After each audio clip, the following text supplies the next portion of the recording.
नमस्कार मु जुलूस सार आपण मानकु स्वागत जनाऊँगी।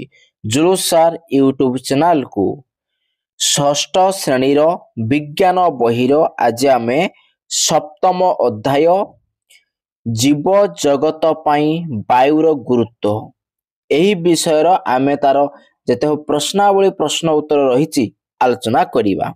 आस पिला माने देख एक नंबर प्रश्न कौन देइछि। देखो एक नंबर प्रश्न देइछि वायुरे अम्लजान 1/5 व अंगारकाम्ल 3/100 अछि। एही अनुपात अदल बदल हेले जीव जगत उपरे एहार की प्रभाव पड़िबो चारोटी वाक्य रे लेख। अच्छा देखो फास्ट आगे आम वाक्य लिखा कौन ना अंगारकाम्ल 1/5 हेले प्राणी व उद्भिदर श्वासक्रिया पाई आवश्यक अम्लजान अभाव पड़िबो। तेणु श्वासक्रिया बिना अनेक प्राणी व उद्भिद कौन मृत्यु मुखरे पड़िबे। अंगारकाम्ल अत्यधिक हेतु वायुमंडलर तापमात्रा बढ़िबो फल जीव जगत तिष्ठिबा असंभव होई पड़िबो। अम्लजान अति कम हेतु निआर व्यवहार पृथ्वी पृष्ठ रे संभवपर हेबो नाही फल रोषेई आदि कार्य असंभव होई पड़िबो। अम्लजान अभाव रे खाद्य दहन होई परिबो नाही कि शक्ति हमको भी मिलिबो नाही। जदि आमे खाद्य न खाइबा शक्ति केमिति मिलिबो फल समस्त जीव जगत शक्तिहीन होई पड़िबे। ओके पिला माने ये थिला एक नंबर। तापर 2 नंबर देखो पिला माने 2 नंबर टी कोन देइछि 2 नंबर देइछि प्रथम दुईटी शब्दर संपर्क देखी तृतीय शब्द सह संपर्कित शब्द लेख। अच्छा देखो पिला माने एठी देइछि तमर हमर माछडा देइछि गाली सेमिति बतकटा कोन हबो।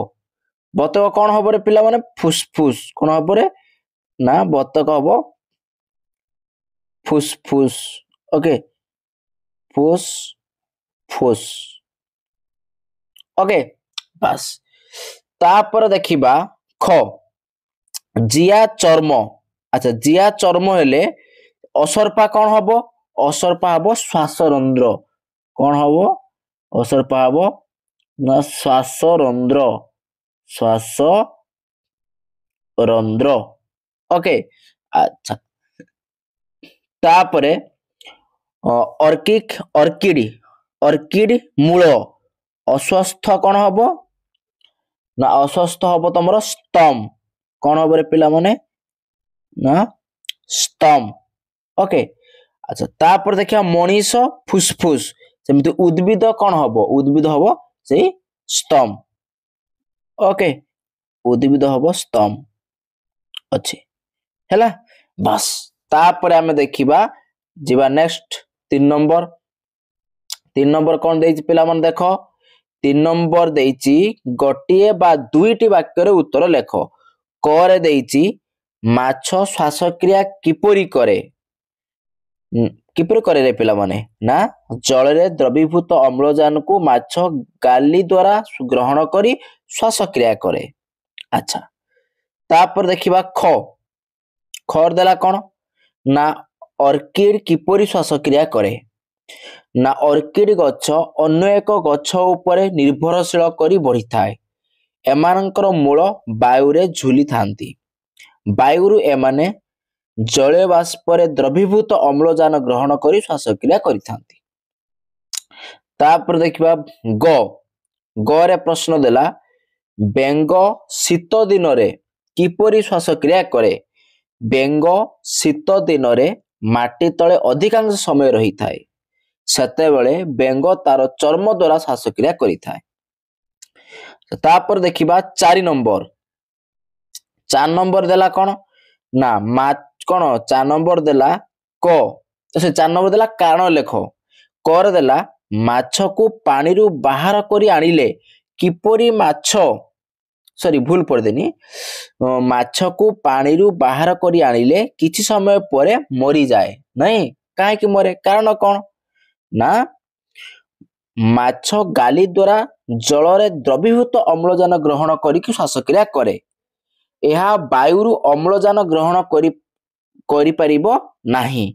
ତେଣୁ ମାଛକୁ ପାଣିରୁ ବାହାର କରି ଆଣିଲେ କିଛି ସମୟ ପରେ ସେ ଶ୍ୱାସକ୍ରିୟା ନ କରିପାରି ମରିଯିବ।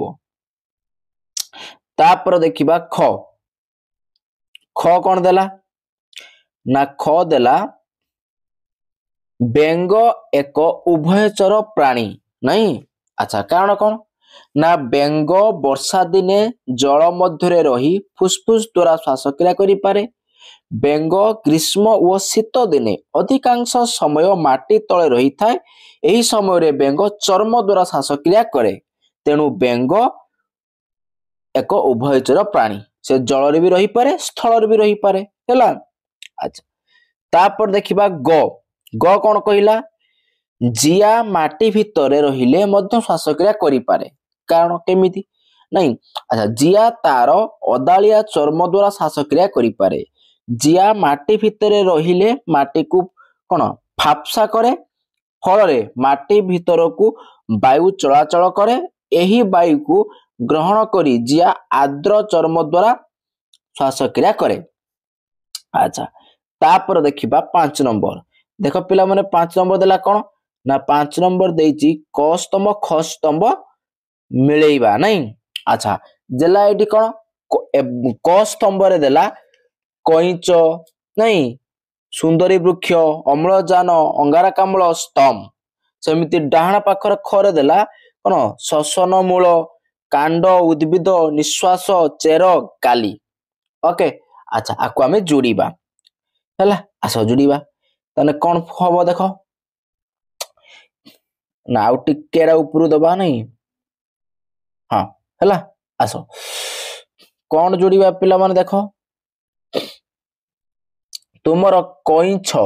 କଇଁଛ କଣ ହବ ରେ ପିଲାମାନେ କଇଁଛ ହବ ତଳକୁ ରହିଗଲା କି ହଁ ଆଡି ଛୋଟ କରିଦବା ହେଲା, ଛୋଟ କରିଦବା ଧରୁନି। ହଁ ଦେଖ କଇଁଛ କଣ ହବ ନା କଇଁଛ ହବ ଫୁସଫୁସ। ଓକେ ଆଚ୍ଛା ସୁନ୍ଦରୀ ବୃକ୍ଷ କଣ ହବ ସୁନ୍ଦରୀ ବୃକ୍ଷ ହବ କଣ ଶ୍ୱସନ ମୂଳ। ଆଚ୍ଛା ଅମ୍ଳଜାନ କଣ ହବ ଅମ୍ଳଜାନ ହବ ଆମେ ପ୍ରଶ୍ୱାସରେ ନଉ ଅମ୍ଳଜାନ ନାଇଁ, ଅମ୍ଳଜାନ ହବ କଣ ପ୍ରଶ୍ୱାସ। ଆଚ୍ଛା ତାର ଅଙ୍ଗାରକାମ୍ଳ କଣ ହବ ଅଙ୍ଗାରକାମ୍ଳ ହବ ନିଶ୍ୱାସ, ନିଶ୍ୱାସରେ ଆମେ ଅଙ୍ଗାରକାମ୍ଳ ଛାଡିଥାଉ। ସ୍ତମ୍ଭ, ସ୍ତମ୍ଭ କଣ ହବ ରେ ନା ସ୍ତମ୍ଭ ହବ କଣ ଉଦ୍ଭିଦ ନାଇଁ। ବାସ୍ ଇଏ ଥିଲା ତମର ଏତିକି। ଓକେ ବାସ୍ ଚାଲ ତା ଇଏ ଥିଲା ତମର 5 ନମ୍ବର ଯାଏ। ପିଲାମାନେ ଆରାମ ସେ ଭିଡିଓକୁ ଦେଖିକି କଣ ପ୍ରଶ୍ନକୁ ନୋଟ କରିନବ ପିଲାମାନେ ହେଲା। ବାରମ୍ବାର ଭିଡିଓକୁ ଦେଖିବ ଏବଂ ଭିଡିଓକୁ ଫଟାଫଟ ଗୋଟେ ଗୋଟେ ଲାଇକ୍ କରି ପକାଅ, ସାଙ୍ଗସାଥି ମାନଙ୍କୁ ଭିଡିଓ ସେୟାର କରି ପକାଅ। ଯଦି ଆମ ଚ୍ୟାନେଲକୁ ନୂଆ କରି ଆସିଥିବ ସଙ୍ଗେ ସଙ୍ଗେ ସବସ୍କ୍ରାଇବ କରି ପାଖରେ ଥିବା ଘଣ୍ଟି ବେଳକୁ ଦବାଇ ଦିଅନ୍ତୁ, ଯାହାଫଳରେ ଆମର ଏହିଭଳିଆ ଭିଡିଓ আপলোড হওয়া ক্ষଣି সর্বপ্রথমে আপনার পাখে সূচনা পৌঁছি পারিব। এবং আম চ্যানেল সহিত যদি সম্পূর্ণ ভাবে জড়ি হওয়া পাই চাহুচন্তি এই ভিডিওর ডেসক্রিপশনলে গোটে হোয়াটসঅ্যাপ চ্যানেল লিঙ্ক দিয়েছি, তাপরে ক্লিক করে জয়েন হয়ে যাব। সেঠারে তোমার সবু কিছুর সূচনা আমি প্রদান করে থাও। আজ পিলাମାନେ ରଖିବା। ବାଇ ବାଇ।